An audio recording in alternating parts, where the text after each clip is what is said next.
indeed we must live a life before what we are saying can be effective. Ránṣẹ́ Ọlọ́run kan, ó ní látọjọ́ tó ti gbé ìyàwó olówó tí ìyà. Àwọn ọmọ wọn náà ti jáde ní yunifásitì wọn ti dàgbà, wọ́n ti kúrò lábẹ́wọ́. Ṣé pọ́sibú? Wọ́n jáde ṣọ́ọ̀ṣì kan, àwọn obìnrin kúrò àwọn ọmọ ṣó pọ́sibú ẹgbẹ́ kí a lọ bá ìyàwó ẹ̀. Àjọ́jọ́ ìyàwó, ó ní ṣé òótọ́ ni látọjọ́ tẹ́ ti ṣe ìgbéyàwó, èwo àti jáde ẹ̀ẹ̀ta yìí. Ó rẹ́rìn, ó ní wọ́n máa ń jà, ó ní ṣùgbọ́n orí ikún ló ti ń sẹ́kì. Ó ní kò sẹ́ni tó wọlé ní wípé ọ̀rọ̀ rẹ̀ ẹ̀yẹ parí. Kò sẹ́ni òmíràn tó bá wà parí ìgbà. Ó ní orí ikún ló ti ń sẹ́kì. What are we doing? Children of God, ministers of God, sons of God. Ẹgbẹ́ ká lọ tí o wípé á jẹ́kẹ̀ iṣẹ́ wa.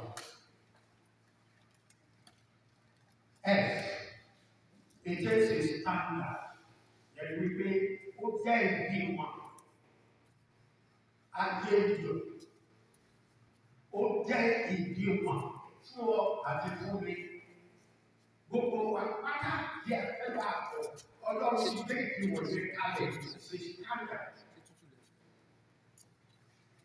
If you fall short of that standard, you are not living the kind of life God wants you to. Jesus is the standard. It is Jesus who is the day telling us that we must live a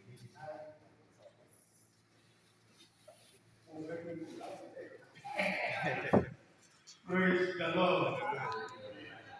So, gbogbo wa pátá. Olúwa ọlọ́pàá olóògbà ìgbóná ọ̀gá lọ́wọ́. Olúwa ọlọ́pàá dúró láyé náà. Ẹ̀sọ́ torí ọlọ́run. Àwa CBFS and PFS ẹ jẹ́ ká fẹ́ hàn wíwí àyàtọ̀.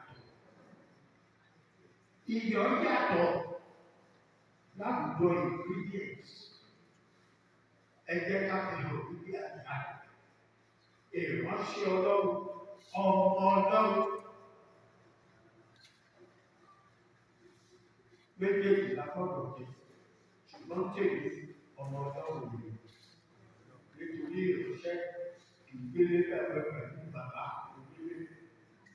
Tó bá ṣe tán, agbára ìlú ní àtọ̀gbẹ́. Ṣùgbọ́n ọmọ àti bàbá ẹ̀ pẹ̀lú òbí. Hallelujah. Ṣùgbọ́n ọmọ náà máa ṣiṣẹ́ máa ṣe ìránṣẹ́ bàbá.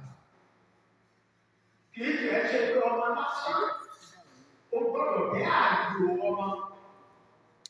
Ọlọ́run àlàyé lọ́jọ́ kan, ó wo Jésù sòsòsòsò. Ó ní èyí ní àgbẹ̀fẹ́ ọmọ ìdè ẹni tí yóò fi dùn sí. Nígbà tó sọ bẹ́ẹ̀ níbi tí a ti bàtí sí Jésù. Kò sí wọ́n síbẹ̀. Ìgbà tí Jésù gbàgbà, it was a standard. Was giving us a standard. Ó gbàgbà ó bẹ̀rẹ̀ jẹ́ pé àwọn ojú rẹ̀ ó yí padà, aṣọ rẹ̀ ó yí padà.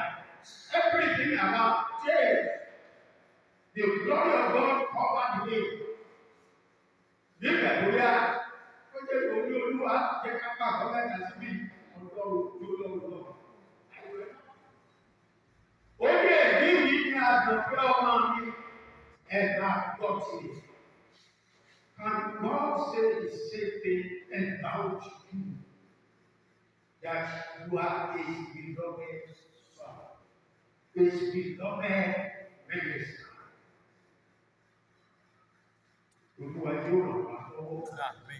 Now, number 2 yẹn, ẹgbẹ̀rẹ̀ ká fi dé ọ̀tí tí a bá parí number 4. So let's go to number 3. Ìdíje àti ìdíje òwe kó lè dé wa dáadáa. Torí èmi lọ́gbà tó ti bọ́ sílẹ̀ tó wá nínú ìlú. Which means the Holy Spirit was ministering to me when I wrote it. But later, we were able to go So ìgbà tí mo tún lọ wo the other part lórí tó wà níbi. Praise the Lord. Hallelujah. What is the character of Saul? Kí ni ìdí tí Jésù kẹ̀kẹ́ sọ wípé kí èmi máa gbé ayé orí ayé orí? Ó sì sọ fún Bíbélì pé ẹ̀yin ní ìyọ̀ ayé. Tí a bá dẹ̀ gbé ìyọ̀ fún ayé,